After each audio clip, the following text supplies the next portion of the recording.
Bonjour, je suis Xiaomou, bienvenue sur ma chaîne. Dernièrement, on m'a demandé comment utiliser les classificateurs. Je vais donc vous expliquer ce que sont les classificateurs et la façon dont on doit les utiliser. Dans cette vidéo, je vais me concentrer sur 5 classificateurs très utilisés. Tout d'abord, un classificateur appelé aussi spécificatif se dit 量词 en chinois. 量, mesurer, 词, mot. Donc, il se traduit aussi par mot de mesure. Ces mots de mesure servent à dénombrer, à identifier des objets, des idées ou à indiquer le nombre de fois qu'une action est répétée. Il y a 2 genres de classificateurs. Le classificateur nominal et le classificateur verbal. Dans cette vidéo, on va se limiter aux classificateurs nominaux, qui sont les plus importants pour un débutant. Alors, qu'est-ce qu'un classificateur nominal? Le classificateur nominal classe le nom dans une catégorie individu, moyen de transport, surface, distance, etc. Il s'apparente donc à des expressions françaises comme un sac de pommes, une tranche de pain, 1 kilogramme de riz, un paquet de cigarettes, un groupe d'enfants, etc. On dirait que c'est comme en français. Mais alors, où est la différence? La différence, c'est qu'en chinois, le classificateur est présent même pour dire une pomme, une cigarette ou encore un enfant. Dans ce cas-là, le classificateur ne traduit pas en français, mais il faut penser à le dire et à l'écrire en chinois. Alors, comment placer le classificateur en chinois? Il se place entre le déterminant et le nom.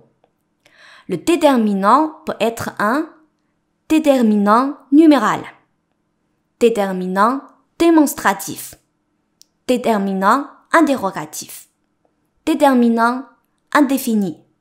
Quand le déterminant est possessif, par exemple, mon, ton, son, ou exclamatif, par exemple, quelle belle robe, on ne doit pas indiquer le classificateur en chinois, ce qui est pratique.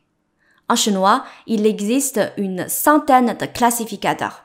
Ça veut dire qu'il faut choisir le bon classificateur à mettre devant le nom. Maintenant, je vais vous donner 5 classificateurs très utilisés. Le classificateur nominal le plus utilisé, c'est ge. Ge. Il s'utilise pour les noms relatifs aux personnes. Par exemple, un ami, une amie se dit 一个朋友. Ce professeur, 这个老师. Combien de frères?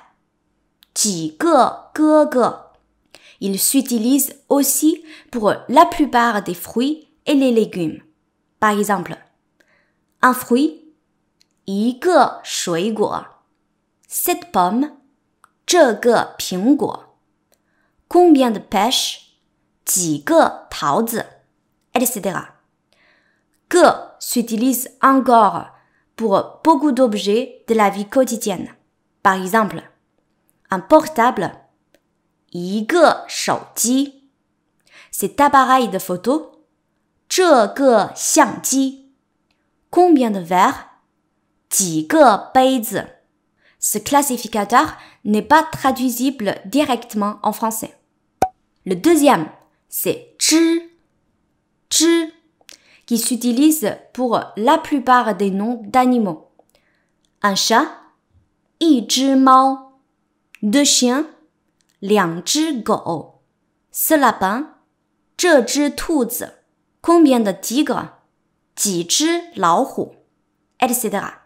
Ce classificateur n'est pas traduisible directement en français. Le troisième, c'est 快. 快. Il s'emploie pour les choses en morceaux.